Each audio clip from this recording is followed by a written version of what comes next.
જય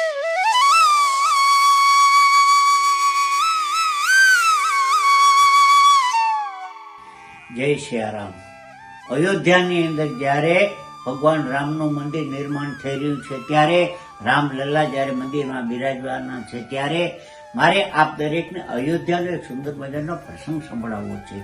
એક ગરીબ બ્રાહ્મણ લગ્નમાં જઈ રહ્યો હતો। સરયુ નદી પાર કરવાની હતી, પાણી છીછરું હતું।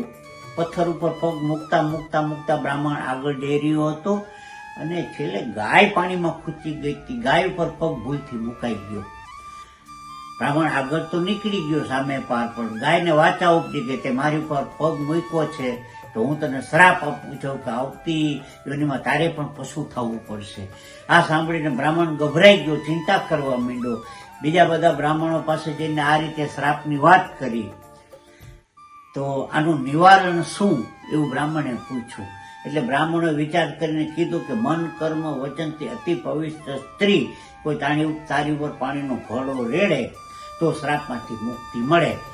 હવે આવી સ્ત્રી કોણ? તો કે માતા કૌશલ્યાજી।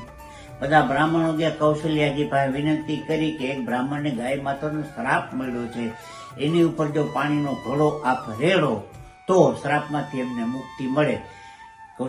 કૌશલ્યાજી કે એમાં શું, હાલો આવું। પાણીનો ઘડો લઈને જ્યાં રથમાં બેસવા જાય કૌશલ્યાજી, એમાં દાસી આવી।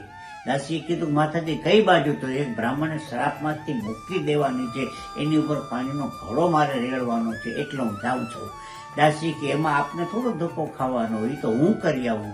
દાસી પાણીનો ઘડો લઈને જ્યાં રથમાં બેસવા જાય, થોડીક આગળ વાળવા વાળી સ્ત્રી ઈ કે દાસી કઈ બાજુ? તો કે બ્રાહ્મણે શ્રાપમાંથી મુક્તિ દેવાની છે, માતાજી જતા હતા કૌશલ્યાજી, એ કામ તો હું કરી આવું। વાળવા વાળી સ્ત્રીએ કીધું કે મારા દાસી એમાં આપને થોડો ધક્કો ખાવાનો, એ કામ તો હું કરી આવું। એ વાળવા વાળી સ્ત્રીએ પાણીનો ઘડો બ્રાહ્મણ ઉપર રેડ્યો અને શ્રાપમાંથી એમને મુક્તિ મળી। જે ધરતીની સ્ત્રી આટલી પવિત્ર હોય એ પાણીનો ઘડો રેડે અને શ્રાપમાંથી મુક્તિ મળી જતી હોય, એ ધરતી ઉપર ભગવાન રામલલ્લાનો જન્મ થાય। તો સુંદર મજાનો જયારે પવિત્ર અવસર આવ્યો છે આજે, જયારે અયોધ્યા નગરીમાં ભગવાન રામલલ્લા નવા મંદિરમાં જયારે બિરાજમાન થવાના છે, પ્રતિષ્ઠા થવાની છે, ત્યારે આપ દરેકને જીતુભાઈ દ્વારકાવાળાની હાર્દિક શુભેચ્છા। જય શ્રી રામ।